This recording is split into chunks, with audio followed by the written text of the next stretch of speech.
Meet Jack. Jack is getting ready for retirement. He scrimped and he saved, and sometimes he even gambled and won in the markets. But he'll never forget how much he lost when things tanked.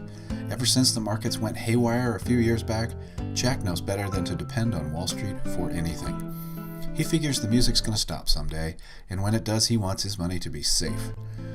Jack gets a regular paycheck now, so he figures he needs a regular paycheck in retirement too. He sets out to turn some of his savings into an income that he can depend on. He also wants to keep his money safe so it'll grow and last as long as he needs it. But of course, Jack doesn't have a crystal ball. He doesn't know how long he's going to need it to last. If he knew that, he'd bounce his last check.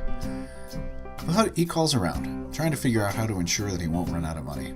His stockbroker says you can take out 4% per year safely. Well, then he reads up on this so-called 4% rule and learns that the new safe withdrawal rate is really more like 2% per year. If you're lucky, and if you're allocated right, and if you don't catch a market nosedive in the first few years of retirement, and if you don't live too long. That's way too many ifs for Jack, so scratch that idea. Jack figures he needs a guarantee. Let some insurance company carry the risk of him living to 110 years old. He goes online to learn about annuities. On his first search, he sees a bunch of ads touting an 8% annuity return secret. Well, 8% is a whole lot better than the markets. Sounds pretty good, really good. Too good to be true?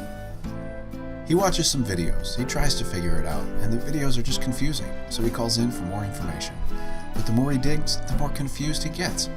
What started out as an 8% annuity return secret turns out to be anything but an 8% return on his money. In fact, what's really guaranteed is just about zero. Sure, there's income, but what about the growth? Where'd that 8% go? Maybe that's the big secret. No matter what questions he asks the guys behind this 8% secret annuity, it seems that all their answers point to the same contract. Never once did the guys even ask what Jack really needed. Jack starts to wonder, is the salesman showing Jack what's right for Jack, or is he just pushing what's right for the salesman? Jack goes back online for some more research, desperately seeking some straight talk about annuities.